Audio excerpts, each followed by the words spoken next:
si Yan at ito ang kwento ko. Kaya tara, samahan niyo ako.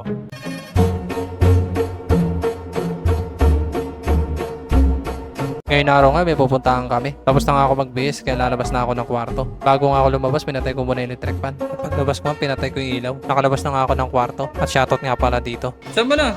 May birthday tayo pupuntahan. Ay, binyag pala. Inutos ako ng anak ko bumaba sa hagdanan. Kaya ako sumunod na rin ako. At andito nga rin si Jessie Vlog. Lumabas na nga ako ng bahay. Nandito na nga kami lahat. Pinauna ko na nga sila. Kasi sila may payong, ako wala. Kaya ginawa ko na, lumusod na lang ako sa ulan. Kahit kakaligo ko lang.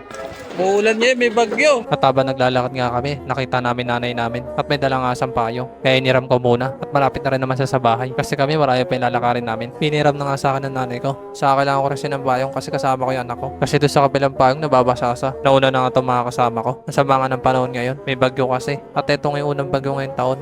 Mga boss, nakiram buti na. Nakita ko yung nanay namin. Nakiram kami ng anak.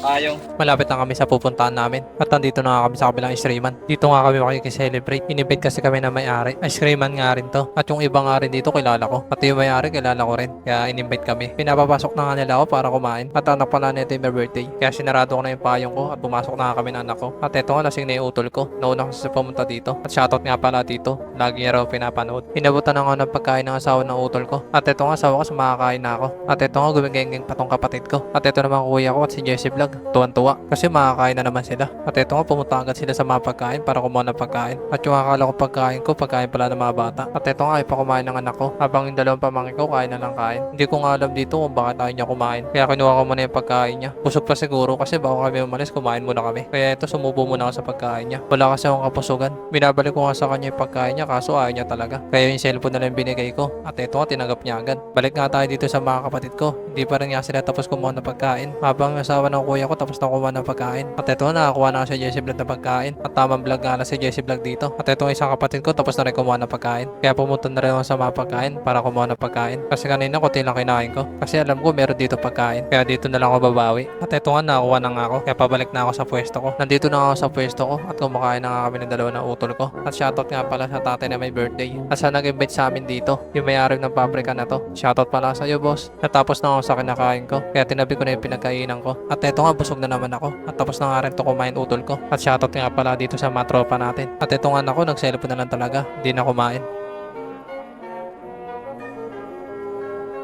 Inabutan nga ako ng tagay ng tatay na may birthday. Kaya kinuha ko na. Yung nakuha ko nga, tinagay ko na. Inabutan nga rin ng tagay ito si Jessie Vlog. Kaya kahit di siya umiinom, ininom niya na. Kasi nakakain na siya. At ito naman asawa ng kuya ko, pinatagay rin. Ano ba yun? Puro tagay na lang. Mababash na naman ako nito. At ito nga may-ari ng pabrika. Shoutout pala sa'yo, boss. Nagpaalam na nga kami na uwi na kami. At ito nga lumabas na nga itong anak ko. Lumabas na nga rin ako. At ito naman si Jessie Vlog, nagbaon pa talaga. Lumabas na nga itong utol ko, pati yung asawa niya. Kaya nagsimula na ako maglakad pa uwi. At paiwan niya yung utol ko, pati asawa niya. May pupunta kasi sila. Malapit na kami sa amin. At ito nga, nandito na nga kami. Kaya pinauna ko na itong anak ko. At pumasok na nga rin ako. Mga boss, andito na kami na bahay.